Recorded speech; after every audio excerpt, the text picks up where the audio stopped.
there, aspiring game developers. I had the day off today, so I figured I'd throw together a quick tutorial for you. This is on essentially save stating your frames with something called save and load frame position. This is a lot easier of a method than using INI.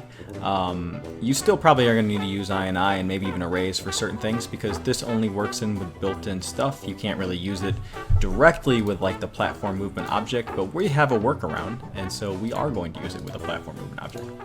So essentially what it does is it keeps track of the position of every object on the frame, any alterable values, what's there, what's been destroyed, even keeps track of global values. So it is very useful and very quick. So I'm going to show you what I have right now. If you do not know how to make a platformer, I have a simple tutorial series you can find on my channel, and you should watch that first. So what we have here is you can walk around, you can kind of fly through the air. This is a flag we're going to use to save. And here's an object that you can destroy by touching. I simply put that in so we would have something to change that we could make sure that it was in fact saving the frame position. So you're going to need to do a few things first. Click on your player object. We need to give them two alterable values, a save X value and a save Y value. This is going to be the position of the player that we are going to put into these values, and then we are going to, when we load, we're going to reset everything to these values, the position of the player to these values, because like I said, the information stored within the platform movement object will not be saved when you save the frame position. So the second thing you want to do is insert this object here called a file. I'll show you how. Right click, insert object, and insert the file object. Alright, so let's go ahead and make a new group of events. And we'll call this save and load. So we need to set up a new start a frame event.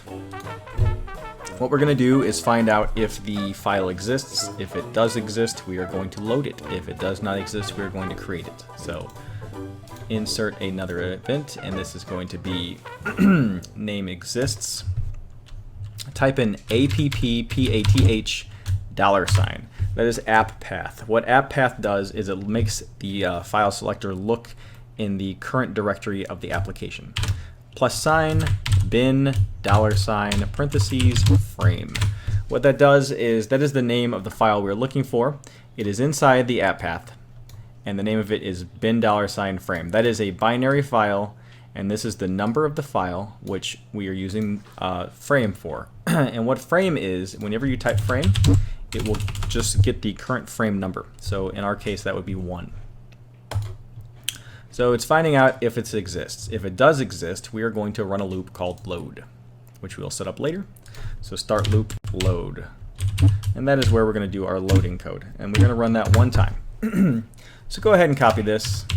Control C, Control V, delete that event there. So okay, we need to negate this. So now it's start a frame and the file does not exist. If it does not exist, we want to create it. Okay, so we will start a loop, and we're going to call it save. And we're going to run that one time. Alright, so what we're going to do now is always set the value of save X and save Y to the position of the player. So go to the alterable value, set save X to the player's X coordinate, and set the alterable value of save Y to the player's Y coordinate. Alright, so that'll get saved, that value will get saved whenever we do the frame saving. Alright, so now we need to find out if the player is overlapping this flag. The reason we're not doing collision is sometimes collisions don't get checked. Sometimes you can bypass a collision. So we're just going to do overlapping. That's more robust. But we are going to need to limit it because we don't want this to save this file like 100 times in quick succession. So we want this just to happen every so often. So we're going to go to limit conditions, restrict actions, and we're going to say for 5 seconds. That way it only saves once every 5 seconds while we're overlapping that object. Okay, so whenever this is happening, again, we are going to run the loop, and that loop is saved. We're going to run it one time. So now we got to do some stuff on the loops. So go to on loop, and that loop is load. And so how we load the frame is we go to the frame object, click on frame position, load frame position, click on the use expression button there. We're going to replace this with app path, $+ bin $frame. That's the name of our file. We're going to use version number 0. Now we're going to do a save. So on loop save, we are going to frame position, save frame position, and again that's app path $ plus binary frame. All right. Now when we load, what we're going to do, there's something else we need to do. Now remember I said whenever we load, that's when we have to kind of do this workaround for the platform movement object. We're going to do that this way. We are going to click on our storyboard controls, and we are going to go to frame position has just been loaded. So when that happens, we want to set the player's position. Oops. Did the wrong thing. Set his x coordinate to the value of save x, and set his y to the value of save y.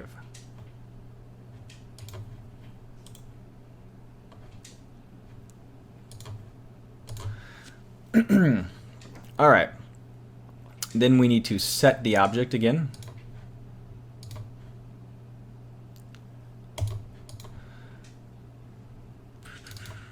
Perfect. So this should work. This will do two things. This will load at the start of the frame. Oh wait, sorry. We need to have a way to load manually. We'll do that by letting us press L. Whenever we press L, we are going to run the load loop. So start the loop load one time. All right, let's give this a test. Okay, so we'll go ahead and destroy these blocks here. We'll go save real quick. Now when I press L, he should pop back to the top, and this block over here should remain destroyed. And that is the case. So let's go destroy something over here. Let's save again. And let's load. Alright, let's destroy all this stuff and then load. Okay, as you see, the saving and loading does in fact work. And we keep the player position and everything. So this will work perfectly fine whenever you compile and stuff. There is something you need to be concerned with though. Whenever you are actually editing your game, if you have a binary file, right now it's sitting in the app data folder, just chilling out there. If you change the code at all, you're going to have a different version of your MFA, of your program, and it will give you an error when you try to load. So what you want to do to fix that while you're coding it, there's two things you can do. One, you can just compile your game, stick it in a folder, and then test it that way. The second thing you can do is clear that file if you get the error. For example, like I will do that right now. I will show you, I will change this, it'll change the code, it'll give us an error. So we will say the keyboard upon pressing a key, that key is D, we're going to use that to delete the current file. So we will go to File, File Actions, delete a file, and again that was app path $bin $frame. So we've changed it. So now because it loads at the front, it's going to have an error because these versions are not going to match up. Okay, see, this file was saved by an incompatible version of the application. Now, unfortunately, I can't just delete it. I can't go away. It won't go away. It won't let you close or anything. So this is kind of obnoxious. I'm currently trying to figure out if there's a workaround to do this within Fusion, but right now I don't know if there is one. So what I'm going to do is just Control-Alt-Delete, and then I'm going to end the task. So when that happens, like I said, you can press D to delete, but unfortunately we can't press D when we have that error. So what we want to do to fix this is right-click on this and activate inactivate line. We don't want that active anymore. Do this one too. Then we're going to run it. We're going to press D. So we're clearing that file. That file is now gone. We can go ahead and reactivate this. And when we load, everything's fine. So just keep that in mind when you're working on this load and frame position. If you change your file at all, you're going to have an incompatibility error, and you're going to have to do a little bit of work around here. You could also go into the app data folder and delete it. But like I said, I'm trying to find a way to fix this. But this does conclude our tutorial. I hope you guys found this useful. And as always, if you got any questions or comments, feel free to leave them below. You guys have a fantastic day. I will catch you later.